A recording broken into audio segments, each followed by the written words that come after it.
Hello guys, welcome to my channel once again. Today we're gonna talk about the new update, the Gardens of Kharid.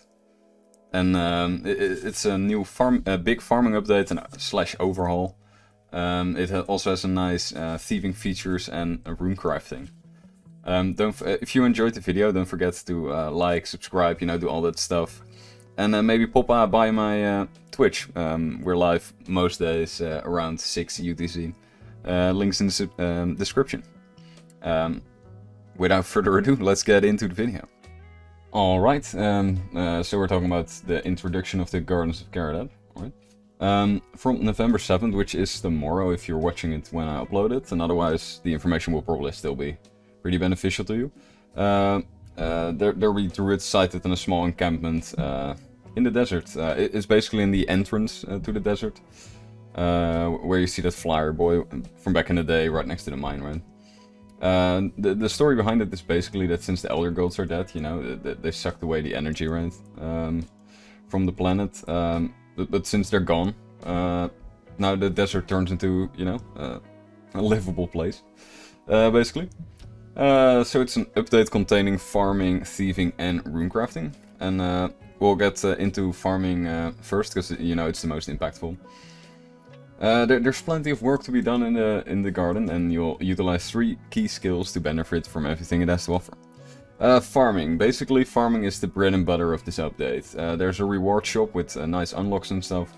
And basically the way you unlock stuff is... I believe you need to talk to them first.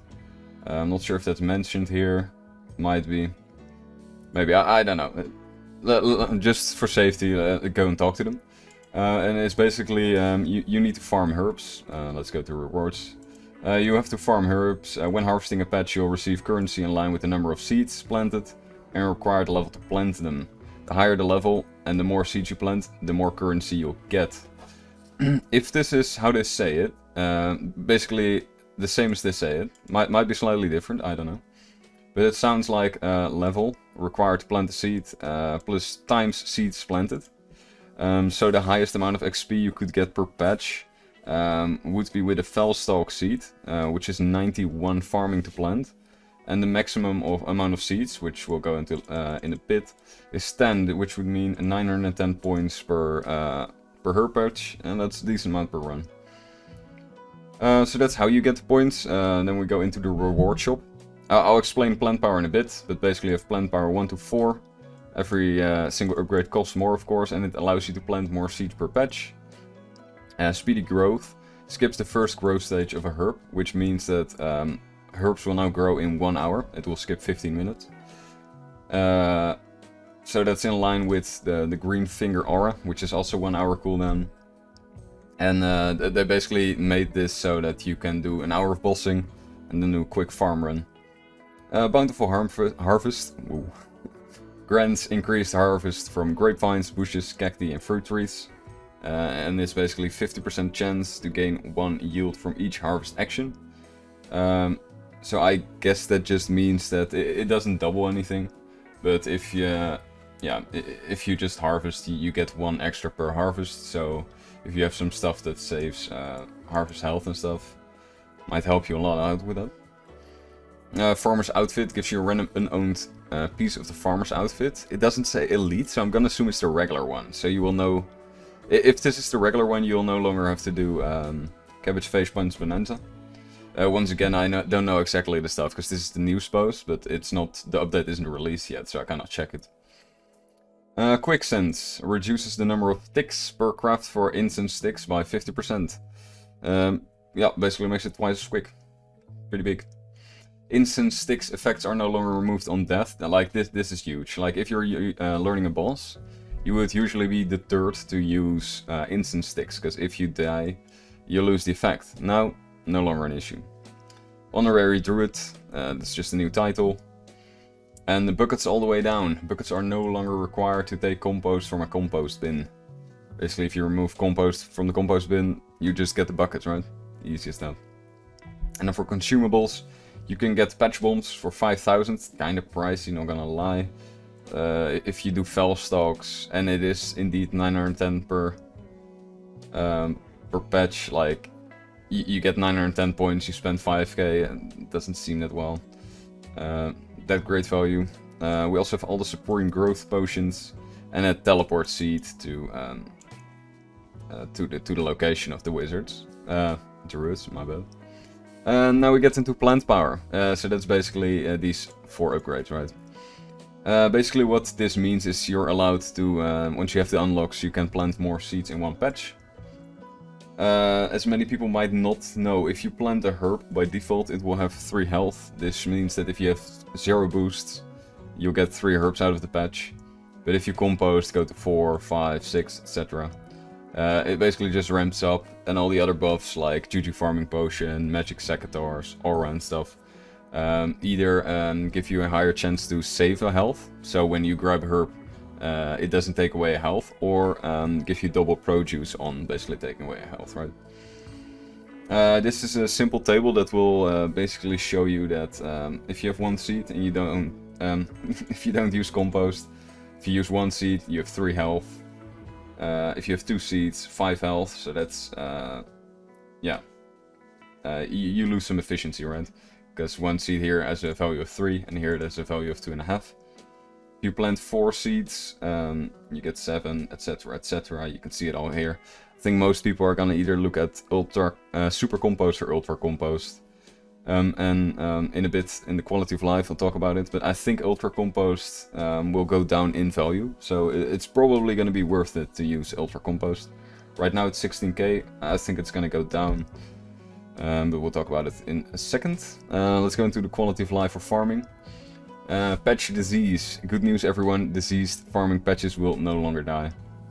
Basically what this means is, if your herbs get diseased, rather than die after a bit, they now just stay diseased, which means that they will not continue growing.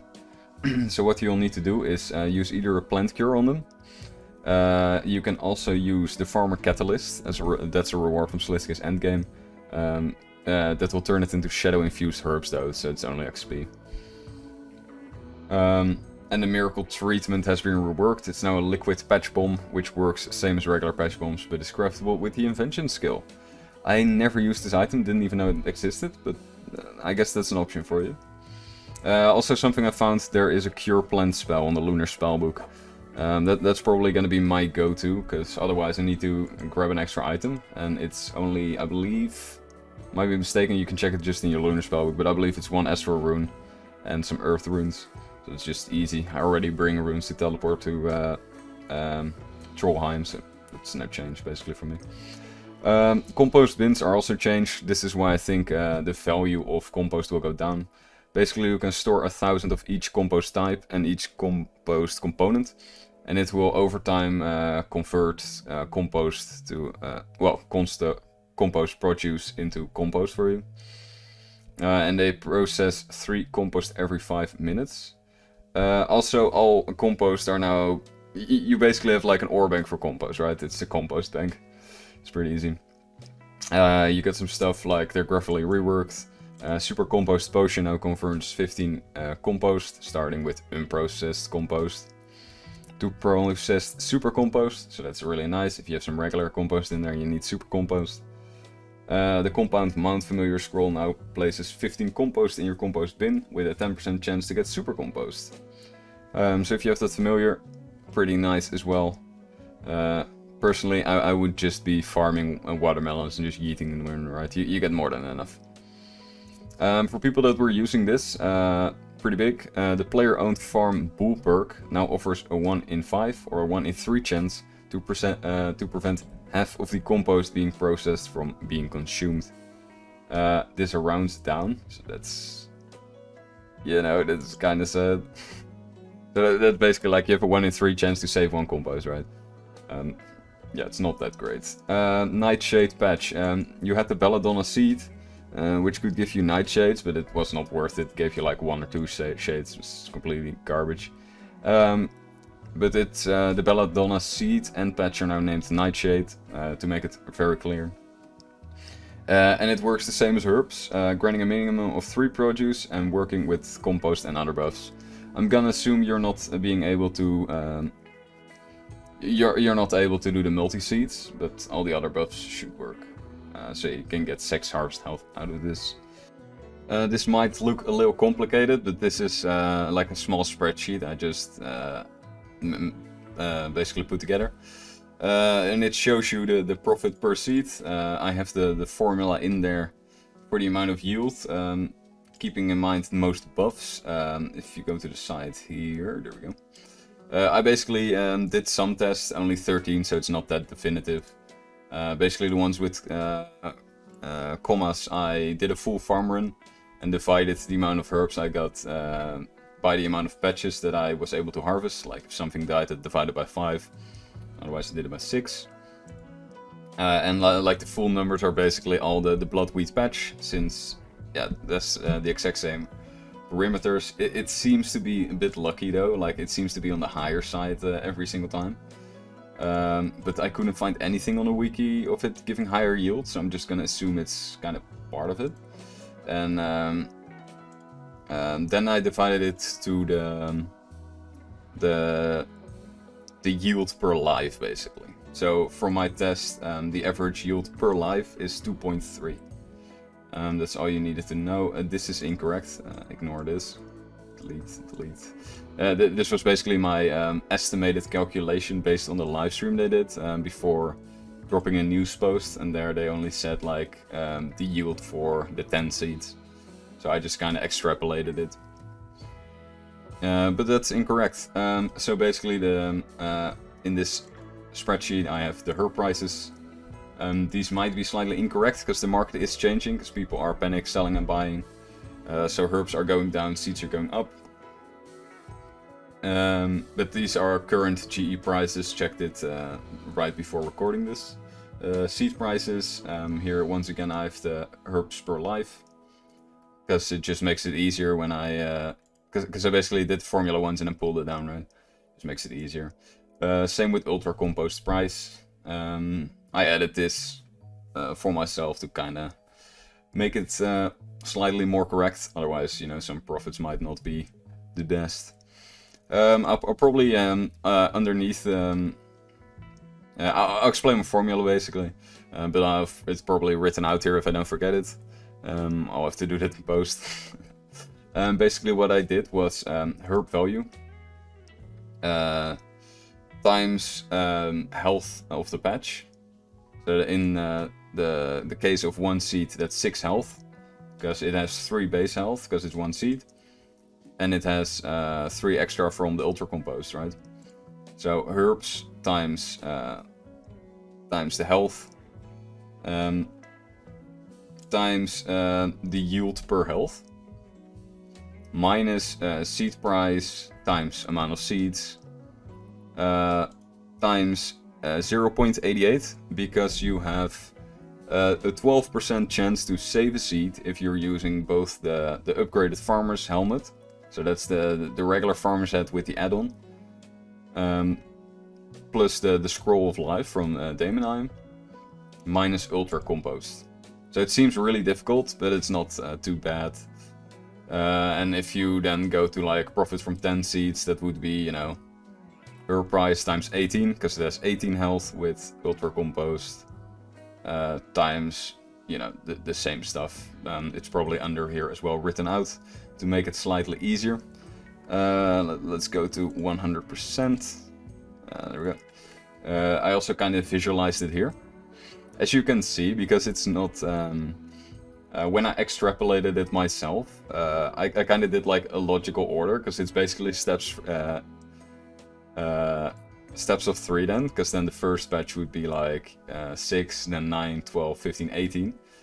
They decided not to do it, to make it slightly less worth it, right? So like 1 seed is 6, 2 is 8, 4 is 10. So that's why you see this weird curve basically in all the diagrams. Don't take this as financial advice. This is just with current prices. They're gonna change tomorrow as well. As you can see, like you have dwarf wheat here. If you use 1 seed, it's 125k profit per seed. And then it goes up and up and up. And it's actually the most valuable with 408 k per seed. So that's like really great.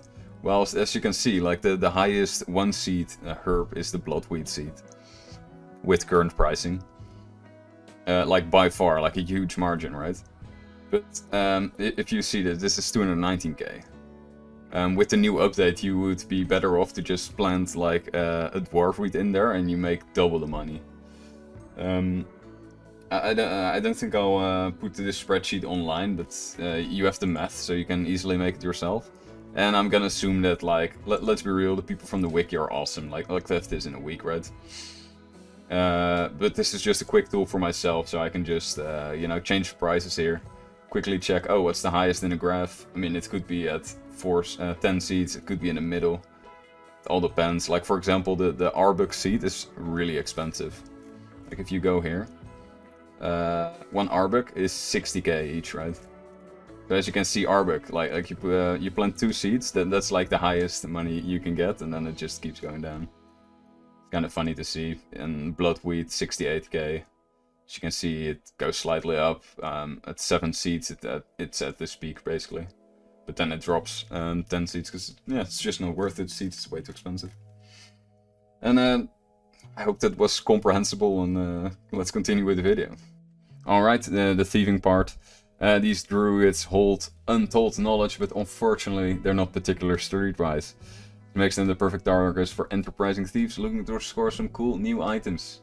Basically what these guys give is stone spirits for rune crafting. I'm not allowed to say it according to ModJack, but, you know, it is what it is. To pick their pockets you'll need 42 and 83 thieving, respectively. And they offer competitive XP rates, and I think pretty high money. They'll give you catalytic and elemental anima stone spirits. Stone spirits, anima stones, I'm sorry, not stone spirits, of course. I mean, might as well just continue with the rune crafting in one go. Basically what they are is a stone spirit for rune crafting, right? They will increase the runes you obtain from each rune essence by 2. Basically means if you're rune crafting and you have one of these in your inventory, let's say you make soul runes if you want to make money, you would take a catalytic anima stone spirit, because as you can see here, catalytic anima stone spirits, mind, body, blah blah blah blah. It's basically elemental air, water, fire, earth, and the rest is catalytic. So you'll be you be rune crafting soul runes. You bring one of these, and for every rune essence you craft, you get it consumes 1. You get 2 soul runes, so that's big money. So I'm gonna assume these items will be, you know, slightly less than twice the price of a soul rune, most likely. Because why would you use a catalytic one for anything lower than a soul rune, right? Yeah, and then that's basically it. It's a stone spirit for rune crafting. Into the quality of life for thieving. It's actually, you know, pretty simple. The sticky fingers relic was, if you used it, if you click the pickpocketing target, you would basically keep pickpocketing until you got stunned. But it was really slow, it was not really worth it. They now made it a baseline feature, so there's no you start the game up, you can just instantly, you know, thief man, just pickpocket once. We'll keep pickpocketing until you get stunned. But if you use the sticky finger relic, it will speed up the rate by 50%. So that doesn't double your speed, but it makes it slightly faster, right? I believe this makes thieving priv elves like 450k XP an hour, which is still 150k less XP than saves, but definitely for Iron Man, then they drop a lot of good things. And the Master Camo outfit no longer has an auto pickpocket function, because, you know, it's a baseline feature now. But it keeps its other functions. And the Desert Phoenix you can now automatically pickpocket, even if you don't have the hard desert area achievements yet. Might as well just do this loot table changes in one go as well. All bosses dropping grimy herbs will now drop seeds of the same type of herb in a reduced amount. This is basically because they want to do like a big sweep and turn. Basically, they want the skill that produces the resource to be the source where the money comes from. So they remove, since there's no other source of seeds than PVM,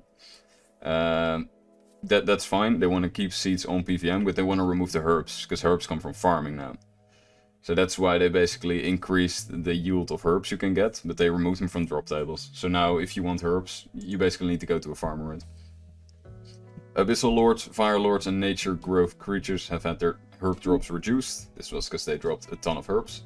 But as they say, reduced, so they're still on there. And you can still get herbs the normal way from Slayer creatures, but at a reduced rate. Alright, thank you guys so much for watching.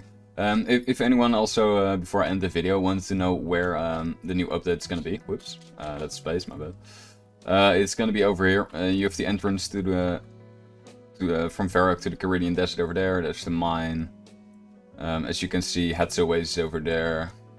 Oh, Kharid over there. Why is it flipped? Weird. And it's going to be basically right in this hook. Archaeology Guild right on the other side of this rock. But I hope you enjoy this. If you have any feedback, drop it in the comments. I really much appreciate it. And if you enjoyed it, don't forget to subscribe and like. And pop by my Twitch. Link in the description for everything. And thank you guys so much for watching. Have a great day.